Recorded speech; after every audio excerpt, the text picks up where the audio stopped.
Hi, thanks very much. My name is Mike Frerichs. I'm Illinois State Treasurer. We've been fighting this fight since I took office over 8 years ago. We need the companies we invest in to think more than just short-term profits. We need to think them for the long term. So we as investors need to have a long-term mindset and ensure the companies we invest in are being governed properly and are treating their workers fairly. So people frequently ask me, why are you doing things differently when the old way worked for decades? It's important to recognize that companies have evolved over the past 40 plus years, and that we as investors need to evolve too. Back in 1975, intangible assets represented only 17% of the value of a company in the S&P 500, compared to 83% of tangible assets, such as real estate, cash, or physical inventory. However, if we look at today's companies, intangible assets such as patents, software, trademarks, and databases accounts for about 90% of the value of the S&P 500 versus only 10% in tangible assets. Those intangible assets are subject to greater risks than those tangible assets were. So since I've been treasurer, we've been doing things differently. Everyone agrees that evaluating new risks is important. Industry stakeholders, investors, and the business roundtable think it's important that we pay attention to shareholder risk. It's rooted in our fiduciary duty that considering sustainability factors is beneficial to determining the best investments. The integration and consideration of these factors has proven valuable to the beneficiaries of our funds.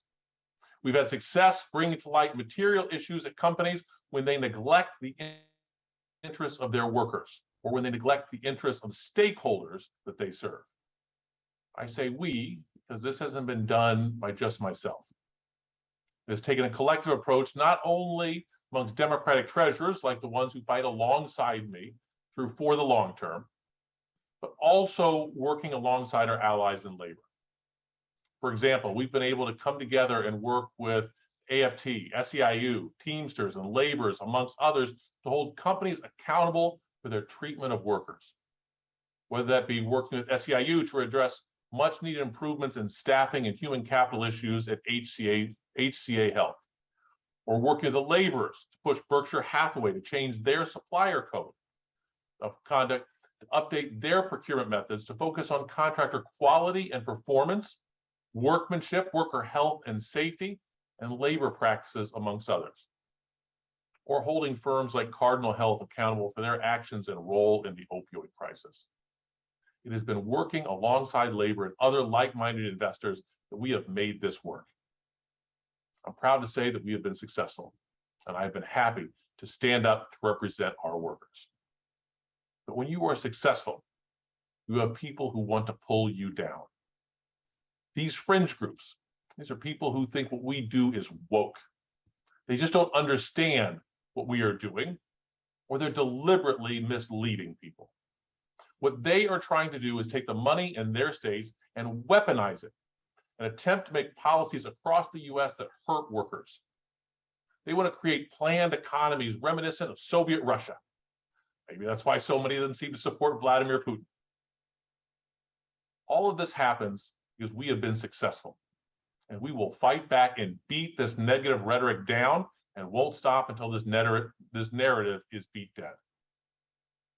Despite their view of what their fiduciary duty is, it is clear that their viewpoint is anti-transparency and anti-capitalist.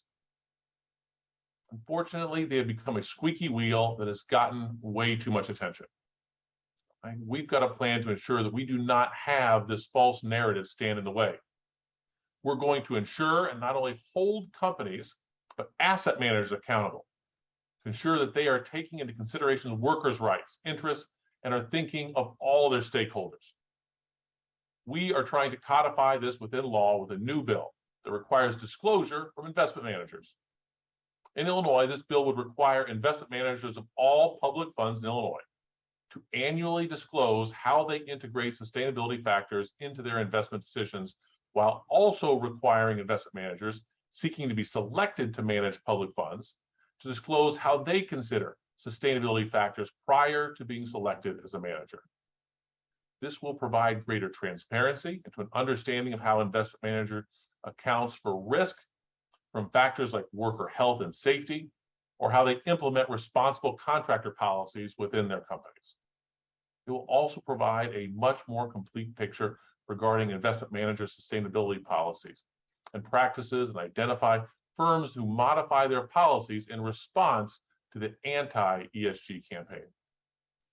This will allow our public plans to directly address investment managers, ensuring they're no longer speaking out of both sides of their mouths with red states and blue states.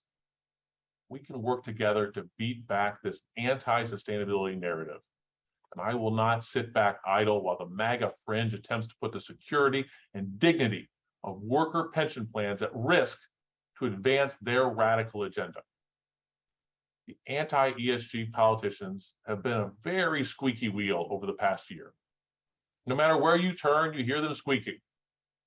Well, they say the squeaky wheel gets the grease, and I'm here to promise you that the anti-ESG squeaky wheel is about to get a heavy dose of grease from me, from my fellow treasurers, and our partners in the labor movement. It is past time for us to silence the squeaky wheel and get back to driving forward an economy that will work for all of us well into the future. I'd now like to turn the floor over to Randy Weingarten. However, before I do turn over to Randy, I want to acknowledge but also praise Randy for her letter to fiduciaries about the ESG backlash and the Texas law.